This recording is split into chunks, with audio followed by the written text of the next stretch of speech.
comfort to a nervous patient, following protocol. Mama. The word taunted me. Mama. It repeated itself over and over in my head as we ascended the 3 floors toward the maternity ward. Mama. I wasn't anyone's mama anymore. Chapter 2. Cassidy. Before. October 13th. Come on in, I said, opening the door a little wider for Rosie to scoot through. Like the obedient dog she was, she'd been waiting patiently in the hallway with one ear cocked in my direction until I gave her the okay to tag along.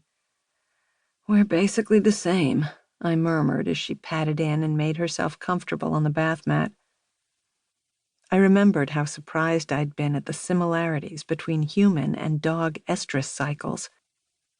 I'd never fully grasped my own fertility until I learned about animal cycles in vet school, despite the many anatomy and physiology classes I'd been forced to take along the way. Only recently had I realized how little women were educated about their own bodies. Rosie rested her soft muzzle on her paws and looked up at me with inquisitive eyes. I'd been talking to the dog more and more since she'd become my co-conspirator in Operation Make Baby Morgan. Well, not you, I laughed. No babies for you. Rosie cocked one ear toward the sound of my voice as if she were contemplating a response. Trying not to glance at the stick perched precariously on the corner of the sink, I replayed the facts and figures related to my rising and falling hormone levels, a soothing biological mantra that always calmed my impatient mind. It's just science, I reminded myself. Science was my jam. Science was my life.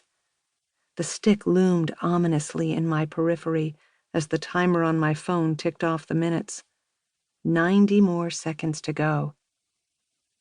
To keep my restless hands occupied, I picked up the box and tried to focus on the small writing on the back. The instructions were simple enough, but the promise plastered on the front was far less clear. Results 5 days before your missed period. How could one know for sure the date of something that, by definition, would be missed? From my extensive, bordering on obsessive, research of the Trying to Conceive, TTC, blogs, I knew some women claimed to get their positive result as soon as 7 days early. On the flip side, there were women who didn't get their plus sign until a week after the fact. Some women had a consistent 28-day cycle and ovulated on day 12 like clockwork. If only I were so lucky. Instead, I varied from month to month.